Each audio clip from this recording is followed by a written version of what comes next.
தமிழுக்கும் தமிழனுக்கும் வணக்கம். Deep talks Tamil audio book வழங்கும் கிரைம் கதை மன்னன் ராஜேஷ்குமார் அவர்கள் எழுதிய ஒரு பரபரப்பான நாவல் தான் வர்ணாவின் மரணம். உங்கள் கண்களை மூடுங்கள், இதில் வருகின்ற கதாபாத்திரத்தை உருவகப்படுத்துங்கள். வாருங்கள், இந்த கதைக்குள் நாம் செல்வோம். அத்தியாயம் 1. குளிர்காற்று மெல்ல வீசிக்கொண்டிருந்த அந்த நள்ளிரவில் இருளை துரத்த சந்திரா நகர் போலீஸ் ஸ்டேஷனுடைய அந்த விளக்கு போராடி கொண்டிருந்தது. உள்ளறையில் இன்ஸ்பெக்டர் சசிகுமார் கேஸ் ஹிஸ்டரியின் பக்கங்களை சலிப்போடு புரட்டி கொண்டிருந்தார்.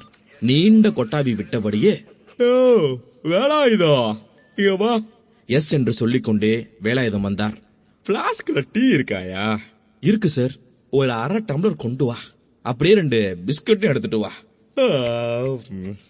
இந்த கேஸ் ஹிஸ்டரிய முழுசா படிச்சு பார்த்தாதான் நாளைக்கு கோர்ட்டுக்கு போய் பப்ளிக் ப்ராசிக்யூட்டர் கேட்கிற எல்லா கேள்விக்கும் குழப்பமே இல்லாம ஆன்சர் பண்ண முடியும். டீயை கொண்டு வாப்போ என்று சொல்ல வேலாயுதம் டீ எடுக்க அடுத்த அறைக்கு நகர்ந்த அதே நேரத்தில் ஸ்டேஷனுடைய வாசலில் ஒரு ஸ்கூட்டி வந்து நின்றது. அதில் இருந்து இறங்கி வந்த பெண்ணுடைய நடை மிக அவசரமாக இருந்தது. 30 வயது மதிக்கத்தக்க அந்த பெண்ணுடைய அழகான முகத்தில் பதற்றம் தெரிந்தது. அடர்த்தியான சிவப்பு நிற உடை அணிந்திருந்த அவளுடைய முகம் வியர்வையில் மினுமினுத்தது. யாருமா நீ? வேலாயுதம் கேட்டார். சார் சார் என் பேரு மாதுரி. நான் உடனடியா இன்ஸ்பெக்டர் பார்க்கணும் சார். அவருடைய குரலில் பதற்றம் தெளிவாக தெரிந்தது. என்ன விஷயமா? சொல்றேன் சார். இன்ஸ்பெக்டர் இல்லையா? அதற்குள் இன்ஸ்பெக்டர் சசிகுமார் அறையில் இருந்து வெளியே வந்து கேட்டார். சொல்லுமா, என்ன விஷயம்? ஏன் இவ்வளவு பதட்டமா இருக்க? மாதுரி பதற்றத்தோடு பேச ஆரம்பித்தாள். சார் சார், நீங்க உடனே புறப்பட்டு என் கூட வரணும் சார். நீங்க கொஞ்சம் லேட் பண்ணாலும் சரி, அந்த ஆள் தப்பிச்சு போயிருவான் சார். என்னது, தப்பிச்சு போயிருவானா? யாரு தப்பிச்சு போயிடுவா? எங்க தப்பிச்சு போவா? விஷயத்தையே சொல்லாம எப்படிமா உங்களோட புறப்பட்டு வர முடியும்? கொஞ்சம் பதட்டப்படாம இந்த விஷயத்த கொஞ்சம் தெளிவா சொல்றியா? மாதுரி விரிவாக சொல்ல ஆரம்பித்தாள். சார், நான் மகாராணி அவென்யூல இருக்கேன். 7வது கிராஸ்ல 2வது வீடு. என் பேரு மாதுரி. ஒரு தனியார் பேங்க்ல வேலை பார்த்துக்கிட்டு இருக்கேன். நான் இருக்க ஏரியாவுல வீடு நிறைய இல்ல.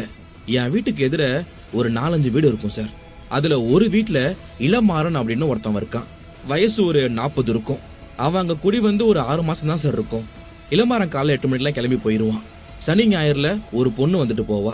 இன்னைக்கு நைட்டும் ஒரு 9 மணி சுமாருக்கு அந்த பொண்ணு வந்ததை நான் கிச்சன் ஜன்னல் வழியா பார்த்தேன் சார் என்றவர் சொல்லிக் கொண்டிருக்கும் பொழுது, சரிம்மா பேசிக்கிட்டே இருக்காத, விஷயம் என்ன, சீக்கிரம் வா. சசிகுமார் பொறுமையின்றி குறுக்கிட்டார். சொல்றேன் சார். நான் ஒரு 11 மணி அளவுல டிவில சினிமா பார்த்துட்டு இருக்கும் போது திடீர்னு எதிர் வீட்டுல இளமாறன் பேசுற சத்தம் ரொம்ப பெருசா கிடைச்சு சார். அந்த பொண்ணும் சத்தம் போட 2 பேருக்கும் பெரிய அளவுல வாக்குவாதம். நான் ஜன்னல் வழியா Sample complete. Ready to continue?